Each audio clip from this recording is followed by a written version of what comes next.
Bonjour à toutes, bonjour à tous. Je me présente, je m'appelle Maxime Trocmé et je suis en charge de la coordination des travaux du Lab Recherche Environnement. On est très heureux de vous accueillir à l'occasion de ce webinaire. On lance un nouveau cycle de webinaires qui traite de travaux qui ont lieu dans le cadre d'un programme qui s'appelle le programme Recherche et Solutions, qui est la grande nouveauté du cycle actuel des travaux du Lab Recherche Environnement. Alors, le Lab Recherche Environnement, quelques rappels, c'est un partenariat entre Vinci et ParisTech, dont l'objectif est de réduire l'impact environnemental des bâtiments et des infrastructures.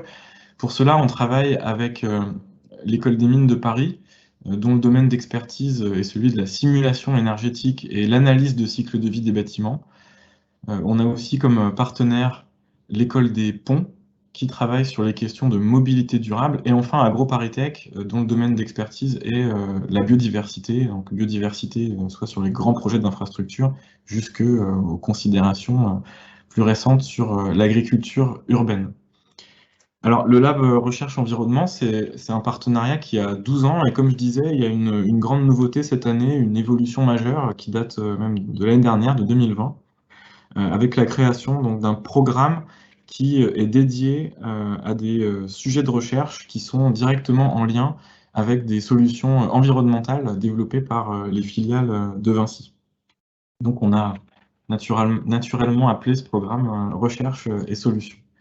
Alors aujourd'hui, on va vous présenter les travaux de Lucas Strigel, qui est ingénieur de recherche à l'École des mines de Paris. Alors ces travaux concernent Power Road, et donc ils traitent de la contribution de la route solaire Power Road à l'efficacité énergétique des bâtiments. Et c'est le premier d'une dizaine de travaux qui ont lieu dans le cadre de ce programme Recherche et Solutions. Et donc je vous invite à regarder l'agenda du lab dans les mois qui viennent pour en savoir plus sur les autres travaux qui ont lieu dans le cadre du programme Recherche et Solutions.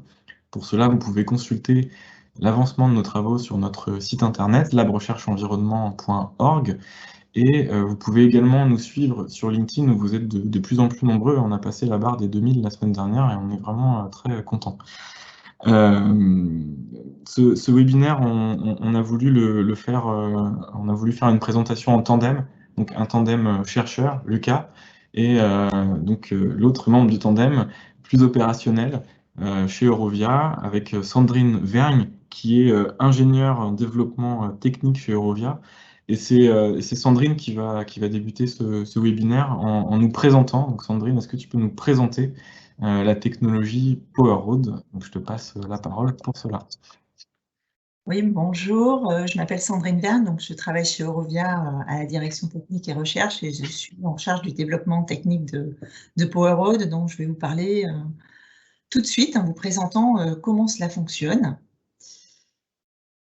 Visiblement, par contre, le partage d'écran. Donc Power Road, c'est quoi? C'est une solution simple qui se base sur des observations faites par Eurovia et par toute la profession. C'est en été, un corps noir qui constitue la chaussée monte en température et peut atteindre des températures en surface de 60 à 70 degrés. Donc l'idée, c'est de pouvoir récolter cette chaleur-là, la récupérer pour la valoriser pour différents usages. Donc on va utiliser une solution simple, c'est un réseau de tubes qui est positionné entre deux couches d'enrobé. Dans ce tube circule un fluide caloporteur qui va naturellement se réchauffer au contact de l'enrobé. Et cette chaleur qui va être captée pourra être utilisée pour différents types d'usages. Donc on différencie deux types d'usages. Un usage qu'on appelle un usage immédiat. Donc là, on est en été, on a beaucoup de chaleur à l'extérieur, mais on a toujours des besoins pour certaines de nos activités de chaleur, donc que ce soit de la production d'eau chaude sanitaire ou un autre exemple pour réchauffer l'eau des bassins d'une piscine. Donc on va avoir besoin de cette chaleur-là et on peut directement l'utiliser et la valoriser pour ce type d'équipement. Dans la majorité des cas, la chaleur qui est disponible pendant l'été, elle est abondante et c'est pas à ce moment-là où on en a le plus besoin. Donc on va stocker cette chaleur-là pour pouvoir l'utiliser l'hiver suivant. Donc pour stocker cette chaleur-là, on va transférer la chaleur qui est captée dans la chaussée au sein du sous-sol. grâce à un réseau de sondes géothermiques verticales. Et en fait, le sous-sol va constituer quelque part une batterie de chaleur qui sera utilisée l'hiver suivant. Et là, on extraira les calories dans le sous-sol pour aussi différents types d'usages pendant l'hiver. Donc, on a les mêmes usages que pendant l'été, mais on a aussi des besoins de chauffage dans les bâtiments. Et puis, on peut aussi avoir des besoins pour l'infrastructure elle-même, pour la route, notamment en termes de déneigement, de déverglaçage. Dans ce cas précis, on peut aussi utiliser d'autres sources d'énergie, comme de la chaleur fatale, qui peut apporter un service de plus sur le déneigement et le déverglaçage. Donc là, on vient de voir le principe de fonctionnement de PowerRoad et on peut donc avoir une infinité d'usages qu'on vient un petit peu de cerner précédemment. Donc le premier point, c'est bien entendu, en premier lieu, de fournir de la chaleur renouvelable et de se substituer aux énergies fossiles conventionnelles qui sont largement utilisées en France pour le chauffage. Donc, ce projet s'adresse à différentes typologies de bâtiments qui ont des besoins de chaleur. Donc, ça va du centre commercial au logement, à l'hôpital ou à l'écoquartier pour lesquels on va pouvoir fournir de la chaleur, que ce soit pour du chauffage ou de l'eau chaude sanitaire. Le deuxième axe, c'est tout ce qui est déneigement et déverglaçage automatique des routes, des parkings, des trottoirs. Et là, les objectifs sont d'accroître la sécurité des usagers, ou la qualité de service, comme au niveau d'un aéroport ou d'une plateforme logistique où il y a besoin d'avoir une infrastructure qui soit disponible 24 heures sur 24, 365 jours par an. Et le dernier usage en fait de PowerRoad, c'est comme on vient capter des calories dans la chaussée, on va diminuer la température des enrobés et par là même contribuer à lutter contre l'effet d'îlot de chaleur urbain.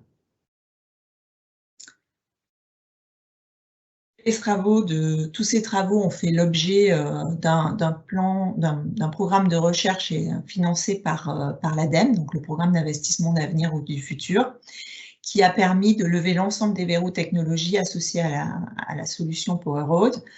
Donc les deux premiers axes qui ont été travaillés, ce sont vraiment des axes sur les métiers intrinsèques d'Eurovia. Donc le premier point, c'était de développer un procédé de mise en œuvre qui soit industrialisé. Quand on entend industrialiser, c'est de pouvoir mettre en place rapidement des tubes entre deux couches d'enrobés par chacune de nos agences en France. Donc c'est vraiment de pouvoir développer cette solution-là au sein des territoires et au plus près de nos clients. Le deuxième axe, c'était de vérifier qu'une chaussée intégrant PowerRoad conservait les mêmes qualités qu'une route classique, notamment en termes de durabilité. Donc l'objectif, c'était de valider qu'une structure intégrant PowerRoad avait la même durée de vie qu'une chaussée classique, et ça a été réalisé grâce à des travaux menés avec l'université Gustave Eiffel pour vérifier cette durabilité, notamment sous du trafic poids lourd. Donc là, on a simulé pendant quelques mois en accéléré le trafic de poids lourd pour vérifier la performance mécanique d'une chaussée PowerRoad. Et les deux autres axes qui sont travaillés et dont on va plus parler aujourd'hui sont bien entendu de valider la performance énergétique de PowerRoad, donc sa performance intrinsèque, quelle quantité d'énergie on peut capter grâce à une chaussée PowerRoad. Donc ces travaux ont été menés en partenariat avec l'Institut national de l'énergie solaire du CEATEC. Et un des autres objectifs, en plus de quantifier la performance de PowerRoad, l'autre objectif était de développer des modèles qui permettent, à partir des données météo d'un site, de pouvoir quantifier l'énergie captée par PowerRoad. Et c'est sur ces travaux-là que Lucas s'est appuyé pour ses travaux de recherche. Et le dernier volet, c'était de regarder la partie empreinte carbone et recyclabilité du procédé. Donc là, des analyses de cycle de vie ont été réalisées et puis on a aussi vérifié qu'en fin de vie, comme pour une chaussée classique, on pouvait recycler une chaussée PowerRoad et notamment réutiliser les agrégats d'enrobés dans la confection de nouvelles routes. Donc vous l'avez bien compris, aujourd'hui, on va surtout parler des deux derniers points. Puisque c'est sur ces travaux-là que Lucas a développé ses propres travaux. Effectivement, c'est un un vaste consortium d'acteurs qui a pu travailler sur cette nouvelle technologie. Je voulais juste vous rappeler que vous pouvez à tout moment poser des questions. On prendra l'ensemble des questions à la fin du webinaire, à la fin des présentations. Mais pour cela, vous avez juste à vous connecter au chat et, si possible, à nous indiquer qui vous êtes et d'où vous venez. Donc je passe maintenant la parole à Lucas. Lucas, en quoi consiste ton projet de recherche? Merci Maxime. Donc bonjour à tous, Lucas Strigel, je suis donc ingénieur de recherche à l'École des mines de Paris. Et effectivement, je travaille en partenariat avec Eurovia sur un projet qui s'intitule à la base Couplage des modèles de routes solaires avec les outils de simulation énergétique dynamique des bâtiments.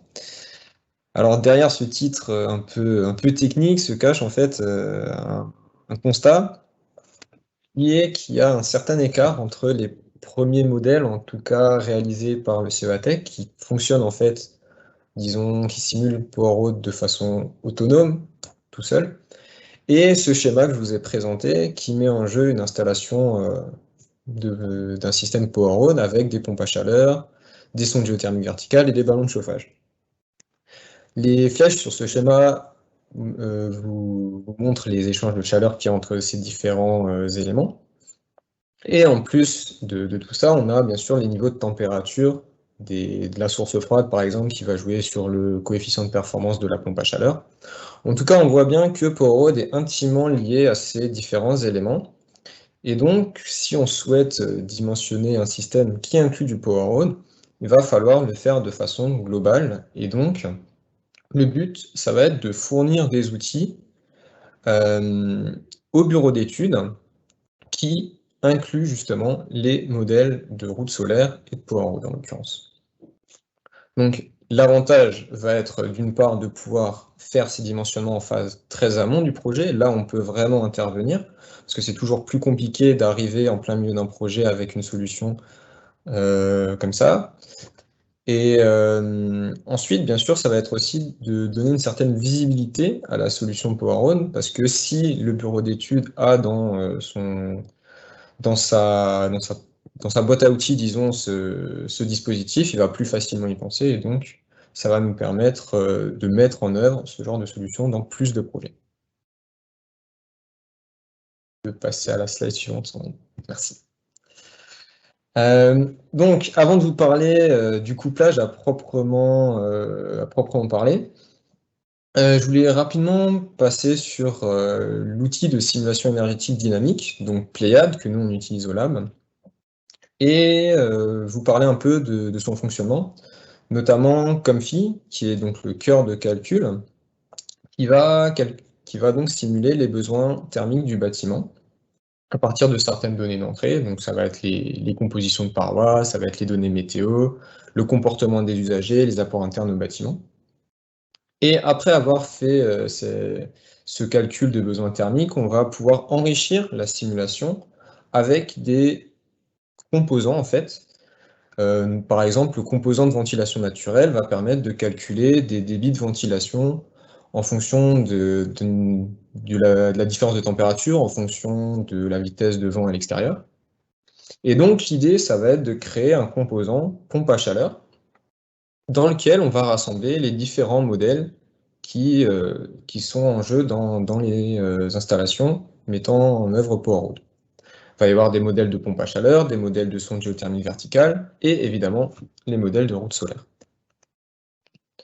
Alors, en plus de la simulation énergétique, on va pouvoir également par la suite s'intéresser à la simulation des impacts environnementaux sur l'ensemble du cycle de vie, donc faire des études ACV, parce que Pléiade possède une suite Pléiade ACV qui permet de faire ce genre d'études, et donc le but va être également d'intégrer les systèmes de Powerroad dans ces études.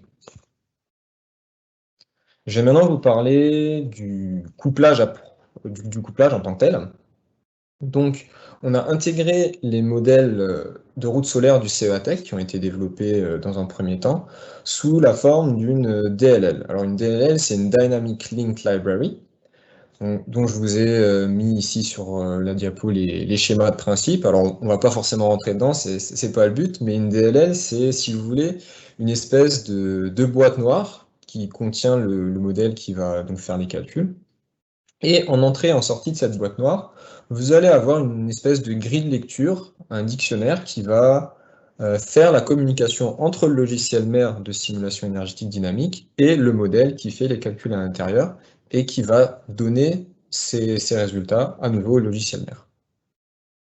Donc l'avantage d'une telle structure, c'est que la DLL peut être lue par tous les langages, n'importe quel logiciel. Donc on peut très bien imaginer que, par exemple, un script Python puisse appeler cette DLL pour faire d'autres calculs. Donc c'est la portabilité vers d'autres logiciels qui est un grand atout. Deuxième avantage, c'est la maîtrise en fait de l'évolutivité du modèle. Parce que Eurovia, il est possible que dans le futur, on développe un nouveau modèle de Poirot, des modèles plus riches, des modèles plus justes. Et donc, c'est très important de pouvoir diffuser ces modèles de façon rapide vers tous les utilisateurs, et l'ADL permet cela. Donc, je vais vite fait passer sur les deux modèles de DLL qu'on a développés, parce que dans un premier temps, la première DLL appelait le modèle du CEATEC tel qu'il avait été conçu au départ, mais ça présentait quelques inconvénients.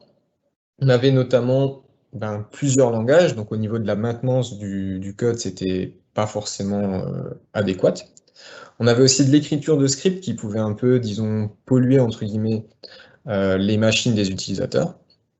Et enfin, le gros point noir, c'était qu'on avait des simulations annuelles qui pouvaient durer jusqu'à 40 heures. Donc clairement pas acceptable pour une application bureau d'études. Et c'est pour ça qu'on a fait une deuxième version, et on a porté le modèle du CEATEC en langage LabVIEW, qui était le langage qui est maîtrisé chez Eurovia. Et ça nous a permis de réduire les temps de calcul par 80 et donc passer à des simulations annuelles d'une trentaine de minutes, qui sont bien plus acceptables pour des applications si on souhaite modifier des paramètres ou en tout cas des applications de bureau d'études. La technologie Powerroad, elle a été déployée à Fleury-sur-Orne et à Saint-Arnoux en Yvelines. Ce sont deux sites donc, qui ont fait l'objet de travaux dans le cadre du lab. Et c'est maintenant ce retour d'expérience qui est partagé. Donc, en effet, on a plusieurs sites qui sont équipés de Powerroad en France. On en a quelques-uns aussi à l'international. Ces sites sont très diversifiés pour des usages très différents. Donc, on a des projets qui sont plutôt dédiés à du déneigement de voirie. C'est le cas à Gilet, Pontarlier ou Égletons.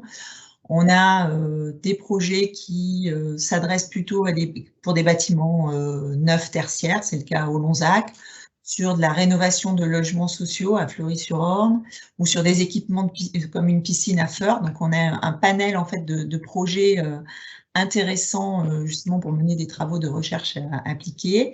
Et sur l'ensemble de ces projets, en fait, on a sélectionné deux projets qui ont été étudiés par Lucas, qui sont les projets de Fleury-sur-Orne et de Saint-Arnaud-en-Yvelines. Donc, pour chacun de ces projets-là, je vais vous présenter un petit peu le contexte du projet, puis Lucas expliquera comment il s'est appuyé sur ces projets-là pour développer ses travaux. Donc, le premier site qu'on a choisi, c'est en effet le site de Saint-Arnaud-en-Yvelines. Donc, c'est le projet qui a été mis en place dans le cadre du programme d'investissement d'avenir sur le réseau Cofiroute et qui fait l'objet d'un suivi énergétique depuis plus de 2 ans. Donc, sur ce projet-là, on a équipé 500 m² de voirie avec Powerroad dans un premier temps pour pouvoir déneiger une chaussée. En fait, c'était une demande de Cofiroute qui peut avoir des points noirs, en tout cas sur la circulation quand il neige en Île-de-France. Et donc là, c'était de voir ce que pouvait apporter la technologie Powerroad. Et du fait de cette installation-là, on en a profité aussi pour chauffer la boutique Ulysse qui est à proximité et fournir les besoins de chauffage dont elle a besoin, donc à hauteur environ de 54 MWh par an. Sur ce projet-là, en plus de la chaussée Power Road, le stockage géothermique est constitué de 20 forages de 80 mètres de profondeur, espacés de 3 mètres. Donc, on a rapproché les sondes les unes des autres pour pouvoir constituer vraiment un stockage de chaleur au sein du sous-sol. Et cette chaleur, elle est extraite du sous-sol par une pompe à chaleur géothermique qui permet de redistribuer cette chaleur vers le bâtiment et, quand c'est nécessaire, vers la chaussée pour la déneiger et la dégivrer. Voilà, donc on a, grâce à cette installation, on a un double usage, c'est fournir tous les besoins de chauffage de la boutique Ulysse et sécuriser l'accès du parking poids lourd, au poids lourd justement, puisque c'est sur la voie d'accès que Power Road a été installé.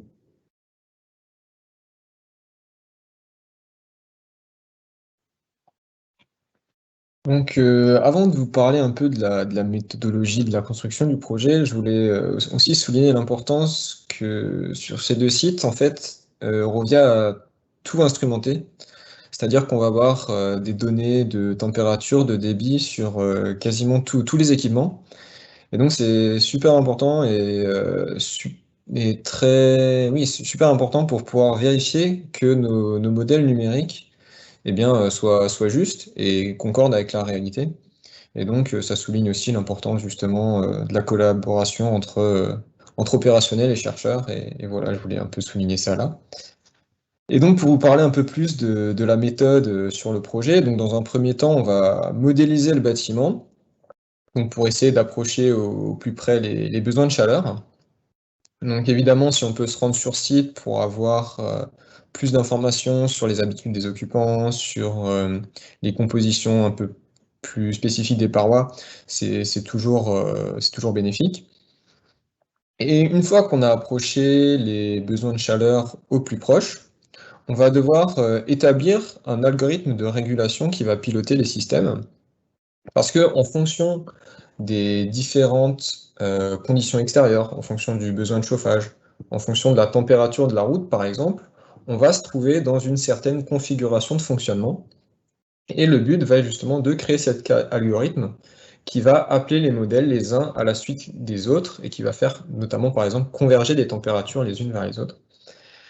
Et une fois que cet algorithme a été établi, donc ça va être tout simplement de passer de l'installation hydraulique en fait en numérique, eh bien on va pouvoir avoir les premiers résultats. Donc, ici, je vous ai présenté le résultat sur la production de chaleur. Donc au niveau de la production simulée, on est un peu en dessous de la production relevée. Alors, c'est des écarts qui peuvent s'expliquer par... Il y a plusieurs facteurs.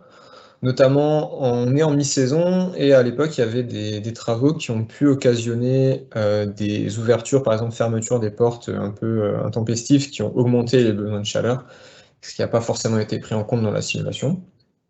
Et en plus de ça, en mi-saison, c'est là où c'est le plus dur justement d'établir l'algorithme de régulation que je vous ai présenté avant, parce qu'on est sur des cycles un peu marche-arrêt, et du coup, si les conditions ne sont pas exactement les mêmes, eh ben, on va avoir un peu des écarts. Au niveau de l'énergie consommée, effectivement, on est assez en dessous. Les COP de la PAC sont plus élevés que ceux relevés. C'est notamment dû, d'une part, au fait qu'on produit moins, donc c'est normal qu'on consomme moins, mais aussi que le niveau de température du champ de sonde géothermique vertical était plus élevé en simulation, et ce qui va entraîner forcément une augmentation du COP. Alors s'il était plus élevé, c'est notamment parce que au niveau du modèle de route solaire, on capte un peu plus qu'en réalité. Alors pour l'instant, c'est un modèle 1D, donc il y a des modèles 2D qui sont en train d'être développés justement pour améliorer la simulation et à arriver plus à coller au relevé justement.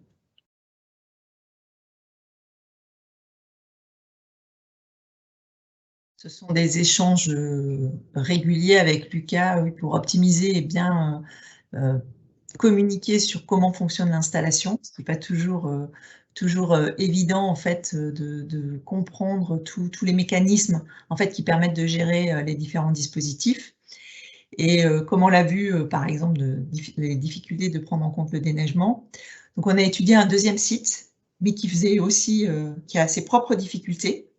Donc c'est le projet de Fleury-sur-Orne où là on va complexifier en fait la communication entre les différents systèmes, puisqu'on va retrouver comme précédemment les mêmes dispositifs, mais les usages vont varier. Notamment sur ce site-là, donc on s'inscrit dans la rénovation, dans une rénovation thermique lourde de 61 logements répartis dans 4 bâtiments sur un site, où sur ce site-là, il y avait aussi une volonté de renouveler le cadre de vie des occupants et de réduire les charges des locataires. Sur ce projet-là, on ne visait pas que le chauffage du bâtiment, mais aussi la production d'eau chaude sanitaire. Donc ça complexifiait aussi la modélisation énergétique du bâtiment. Et l'autre point aussi, c'est qu'on s'inscrivait dans un mix énergétique. Donc la partie Power plus champ de sonde géothermique plus pompe à chaleur permet de couvrir environ 75% des besoins, et l'appoint est apporté par des chaudières gaz. Donc sur ce projet-là, on a notamment 2 pompes à chaleur de 50 kW qui sont pilotées de manière intelligente pour fournir soit de l'eau chaude sanitaire, soit du chauffage. On a également un stockage géothermique qui est positionné sous le parking à proximité des bâtiments de 12 sondes de 140 mètres de profondeur. Et sur la partie capteur Power Road, on a équipé environ 50% du parking, et les tubes Power Road sont principalement installés sous les voies de circulation pour maximiser les quantités d'énergie captées. Voilà, donc on a complexifié quelque part le travail de Lucas en ayant un double usage chauffage et ECS, et puis en rajoutant un appoint gaz, mais qui rendait les travaux d'autant plus enrichissants. Alors oui, effectivement, il y a eu la complexification du système. Donc ça a naturellement complexifié l'algorithme qu'il a fallu établir. Donc comme Sandrine vous l'a dit, il y a eu un double usage, chauffage ECS, il y a une double production, pompe à chaleur à point gaz. Dans la production pompe à chaleur, on a 2 pompes à chaleur qu'il faut piloter. Et donc c'est d'autant plus d'éléments qu'il va falloir faire communiquer les uns avec les autres. Et effectivement, ça a un peu complexifié l'algorithme. Alors ça va se traduire, il n'y a pas que cette complexité qui fait ça, mais notamment les besoins de chauffage, pour l'instant on est un peu en dessous en tout cas des valeurs relevées, il y a quasiment 20% d'écart, ce qui est quand même très important. Donc après, on peut voir notamment que c'est variable d'un mois à l'autre sur la production des pompes à chaleur. En octobre-novembre, on est assez bien, mais en décembre-janvier, là, on a des écarts qui deviennent de plus en plus importants. Alors, on travaille avec Eurovia pour essayer de voir d'où peuvent provenir ces écarts. On a déjà quelques pistes. Il y a par exemple les rendements des chaudières gaz qui ont été un peu surévalués dans un premier temps. Il y a eu des mesures sur site et on s'est rendu compte que ces rendements étaient plus bas que prévu, et que donc la valeur relevée n'est pas aussi importante que ce qu'on peut le croire.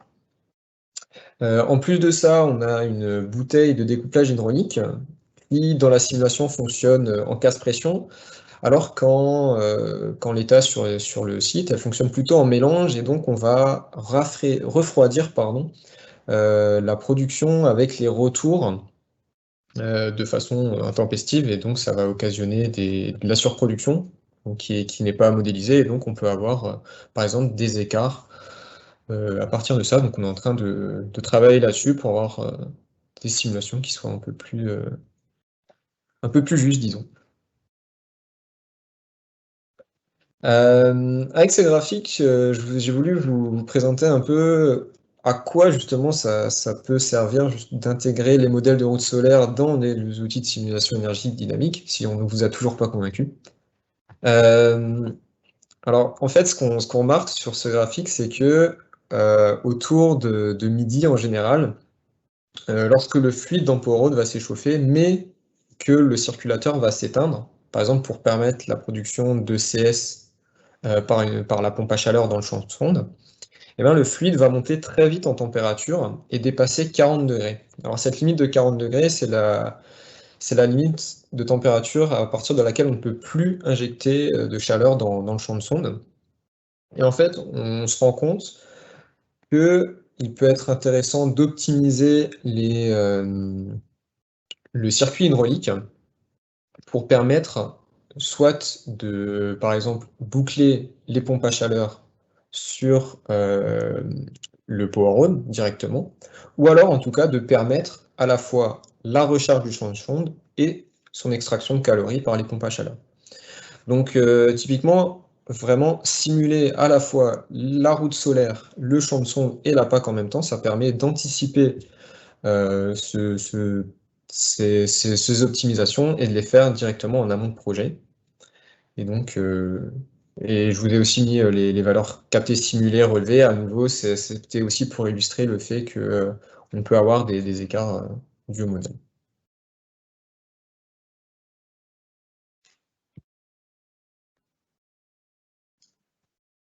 Alors maintenant, on a présenté les travaux de recherche. Alors quand on présente des travaux de recherche, on a toujours à un moment, souvent vers la fin, la question des perspectives. Et donc, question pour Lucas et pour Sandrine. Lucas, à ton avis, déjà, quelles sont les étapes à venir pour favoriser l'intégration de ces technologies dans la conception d'un bâtiment? Et puis Sandrine, pour toi la question, quelles sont les prochaines étapes dans le développement de Power Rose?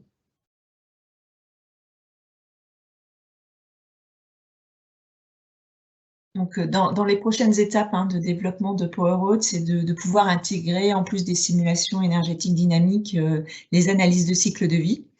Donc, c'est ce qui a commencé à être fait en amont des projets. C'est ce que je vous ai présenté tout à l'heure dans les différents verrous technologiques qui ont été levés à propos de PowerRoad.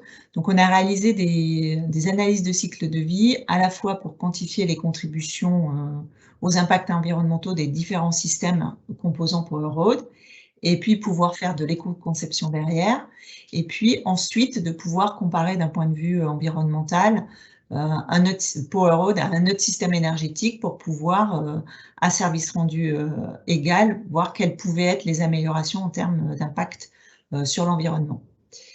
Et en fait, ces travaux-là ont servi aussi de base aux travaux de Lucas pour pouvoir, sur la base de ces études préliminaires, qui sont en fait des inventaires de cycle de vie et puis des comparaisons à des solutions conventionnelles de type chaudière-gaz, de pouvoir mener des travaux de recherche complémentaires pour pouvoir intégrer toutes ces données-là dans la suite Pléiade et pour pouvoir travailler à l'échelle du bâtiment et comparer PowerRoad, en plus de le comparer à des solutions conventionnelles gaz, de pouvoir les comparer à d'autres énergies renouvelables.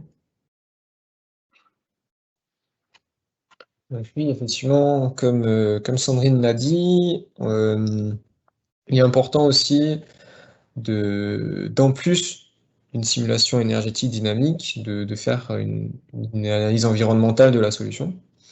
Et donc, on a pris comme point de départ une étude qui consiste notamment à quantifier les matières utilisées lors, par exemple, de la fabrication et de la mise en œuvre de la solution. Donc, on va quantifier aussi, par exemple, ce que consomment les foreuses, etc. Et on arrive à ce diagramme de premier résultat qui montre que PowerRoad compte pour environ 30% dans l'étape de fabrication en termes d'impact sur le réchauffement climatique. Donc il y a eu bien sûr d'autres impacts environnementaux qui ont été étudiés, notamment sur l'utilisation des ressources. Et là, c'était plutôt par exemple le local technique qui était le plus gros contributeur, avec notamment tout l'acier qui a été utilisé pour le construire. Mais en tout cas, ce qu'on voit pour ce qui est du réchauffement, de l'impact sur le réchauffement climatique, c'est les sondes géothermiques verticales qui sont le plus gros contributeur, et avec notamment les forages et la consommation de la foreuse qui était assez importante. Donc une fois qu'on est parti de cette ICV, de l'étape de fabrication, on va ajouter, comme c'est un cycle de vie, l'étape d'utilisation du système. Et là, ICARE à comparer notamment les systèmes avec la solution conventionnelle dont parle Sandrine, qui est la chaudière gaz. Donc, de ces études préliminaires, on arrive déjà à voir notamment que Pour le système PAC Power ce qui est l'étape de fabrication et de mise en œuvre est quand même très importante sur l'ensemble du cycle de vie, comparé à une chaudière gaz. Mais par contre, on va avoir, au niveau de la phase d'utilisation, beaucoup moins de CO2 produit. Et donc, sur l'ensemble du cycle de vie, par rapport à une chaudière gaz, on va avoir une économie de CO2 d'environ 80%. Alors, pour moi, ce qui va aussi nous intéresser, c'est justement cette phase d'utilisation. Cette phase d'utilisation, elle va être très dépendante en fait, des travaux que je vous ai présentés avant sur la simulation énergétique dynamique. Parce que là, pour l'instant, on a fait des hypothèses, notamment sur un COP de pompe à chaleur de 4,6, alors que le COP va être notamment variable en fonction du temps. Si on veut faire, par exemple, une ACV dynamique, avoir donc, par exemple, le mix électrique qui va varier en fonction du temps, eh bien, il va falloir simuler vraiment tout le système à chaque pas de temps, et c'est justement là-dessus qu'on a travaillé. Alors, juste avant de pouvoir justement faire des simulations environnementales, il faut dans Pléiades ACV, pouvoir entrer des fiches PowerOne. Et donc, il a fallu les créer, tout simplement. J'ai eu l'aide de Anne de Bortoli, notamment. Et on a passé justement un peu de temps sur les ICV, essayer de voir quelles fiches environnementales correspondent. Et on a réussi à ajouter des fiches PowerOne à la bibliothèque environnementale de Pléiades ACV. Et donc ensuite, la suite du projet, donc ce que je vais travailler dans quelques semaines, ça va être la réalisation d'études comparatives à d'autres solutions qui mettent en jeu des ENR. Alors ça peut être sur des panneaux solaires thermiques par exemple, mais on va aussi par exemple faire probablement des comparaisons avec une pompe à chaleur juste sur un champ de sonde géothermique vertical sans PowerOne.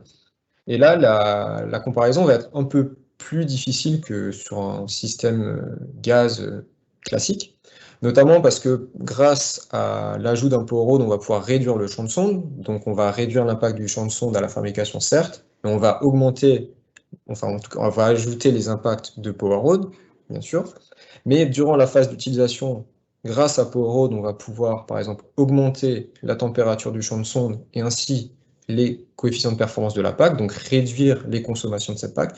En tout cas, on sent que c'est beaucoup plus complexe et donc on a besoin de ces outils qui intègrent les modèles de routes solaires pour faire des études plus globales d'ACV.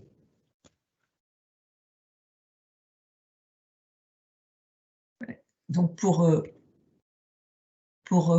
quelque part conclure vis-à-vis des travaux menés par Lucas, en fait, grâce à ces travaux-là, on a pu développer des outils qui sont adaptés pour le bâtiment, puisqu'on partait en fait avant les travaux de Lucas de modèles PowerRoad qui étaient intrinsèques à la chaussée. Donc c'était un système indépendant du système énergétique global du bâtiment. Et donc ces travaux-là nous ont permis de l'intégrer dans des modèles plus complexes, des modèles systémiques, et cela va nous permettre de diffuser en fait ces outils-là vers les bureaux d'études qui pourront modéliser PowerRoad dans leur système énergétique et pouvoir le comparer avec leurs autres solutions. Cela débouchera certainement également sur un titre 5 pour expliquer comment est faite ces modélisations et comment elle peut être intégrée dans la future réglementation environnementale 2020. Tous les travaux concernant les aspects ACV ont permis d'aboutir à une FDES dont la validation est en cours. Et sur les autres aspects qui concernent plus les aspects performance mécanique de la chaussée, mais aussi performance énergétique de la chaussée, de pouvoir demander un avis technique d'expérimentation auprès du CSTB, toujours pour vraiment passer du module qui est purement routier à un module plus global qui s'intègre dans le système bâtiment. Les autres axes en fait, de développement concernent vraiment la partie technique de PowerRoad, donc pouvoir s'adapter à tout type de revêtement. La ville change, les types de revêtements changent, donc quel sera l'impact sur les performances de PowerRoad si on a des enrobés qui sont plus clairs, si on a des enrobés drainants. Donc c'est ce travail-là qui est fait sur le travail on va dire de recherche, mais indépendamment de ces travaux-là sur PowerRoad. On a commencé aussi à en discuter avec Lucas et de pouvoir développer des usages. Donc, par exemple, mieux piloter le système complet PowerRoad, pouvoir réaliser, par exemple, du solaire assisté par pompe à chaleur pour utiliser de manière beaucoup plus large le capteur Powerroad. Et puis on travaille aussi sur d'autres solutions de stockage qui permettraient encore plus de valoriser Powerroad. Et puis on travaille toujours sur le volet îlot de chaleur urbain pour pouvoir mesurer, quantifier l'impact de Powerroad sur ce phénomène-là. Voilà, donc là, on est vraiment sur les développements qui sont techniques. On a aussi, côté Eurovia, une structuration de l'équipe Powerroad, notamment en termes de développement commercial pour pouvoir promouvoir la solution. Et donc, on a mis des moyens avec des relais commerce qui sont dans toutes les régions de France, qui s'appuient aussi sur un réseau de relais techniques pour pouvoir diffuser la solution et accompagner nos agences qui ont des clients qui souhaitent mettre en place la solution Powerroad.